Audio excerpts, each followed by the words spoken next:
చెప్తూ పశువుల సాల్లో నుంచి కానీ మనం నడిచి వస్తే చాలా వరకు బ్యాక్టీరియాని క్లీన్ చేస్తుంది అనేది ఒక నమ్మకం కాదు, ఒక ఆచారం, అది సైంటిఫిక్.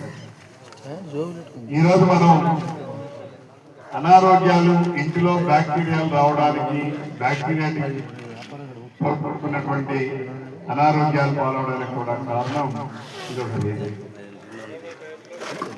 మనం అందుకనే మా రమేష్ గారు చెప్పిన కరోనా టైంలో కూడా పిడకలతో ఇంట్లోనేమో పొగలేశారు.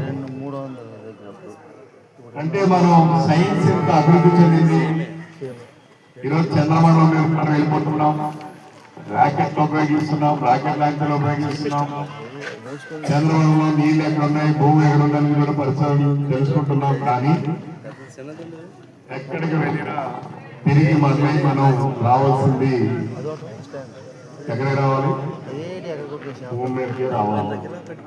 అలాగే మనిషి ఎంత మేధాశక్తి పెంచుకున్నా సరే ఆ మేధాశక్తి మూలం మన గ్రామీణంలో గతంలో మనం ఆచరించినటువంటి మన ఆచార వ్యవహారాలు.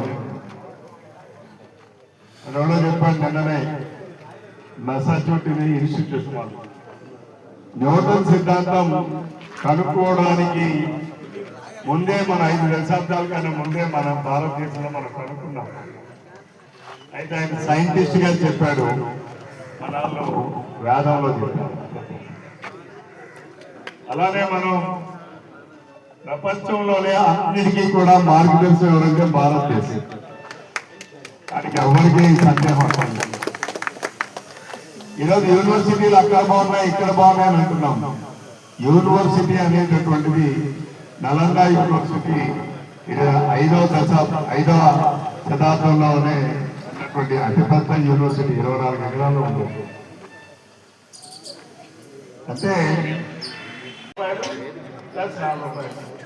అలాగే మనం ఈ రోజు ఈ 2 సంవత్సరాల్లో 1,12,000 కోట్ల రూపాయలు ఖర్చు. అధికారులు కూడా తెలియాలి. ఎందుకంటే నేను పబ్లిక్ అడ్వర్టైజింగ్ కంపెనీ చైర్మన్గా నేను చాలా కంపెనీలు చూశాను. వాటన్నింటినీ రివ్యూ చేస్తామంటే ఇన్ని లోటుపాట్లు ఉన్నాయా? నేను కూడా వెళ్ళి చంద్రబాబు నాయుడు గారు అప్పుడప్పుడు అనుకుంటాను, సార్ నాకేం మా ఆంధ్రవర్స్ ఒక 50 కోట్లు కావాలి, లేదా అక్కడికి 70 కోట్లు కావాలి, దిగ్గిలో 2 కావాలి, 2 కోట్లు కావాలి అనుకుంటే ఆయన అనుకుంటారు డబ్బులు ఏడున్నాయని. నేను ఎప్పుడు అలాగే అనుకుంటాడు అనుకుంటాను. కానీ ఇప్పుడు నేను చూసేది కొన్ని కార్పొరేషన్లకి మన పరిధిలోకి వస్తాయి, బీసీ పరిధిలోకి వస్తాయి. నేను రివ్యూ చేశాక నాకు అర్థమైంది ఎంత దేనావస్థలో ఉన్నాయో ఈ రాష్ట్ర ప్రభుత్వం, రాష్ట్ర ఆర్థిక.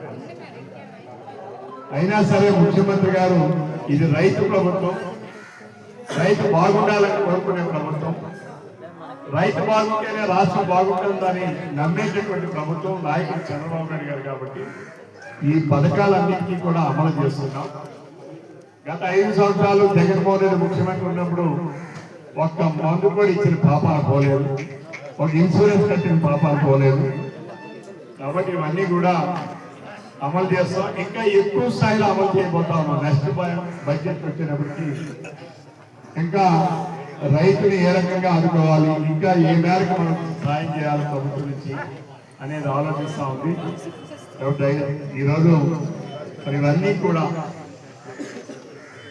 ఈ కార్యక్రమాలని ఇంత మంచిగా నిర్వహిస్తున్నటువంటి వెటనరీ శాఖ వారు, అలాగే ఆత్మ డిపార్ట్మెంట్ వారు, అలానే కృషి విజ్ఞాన గారు అందరికీ కూడా పేరు పేరున హృదయపూర్వకమైనటువంటి నమస్కారాలు, ధన్యవాదాలు తెలియజేస్తూ సెలవు.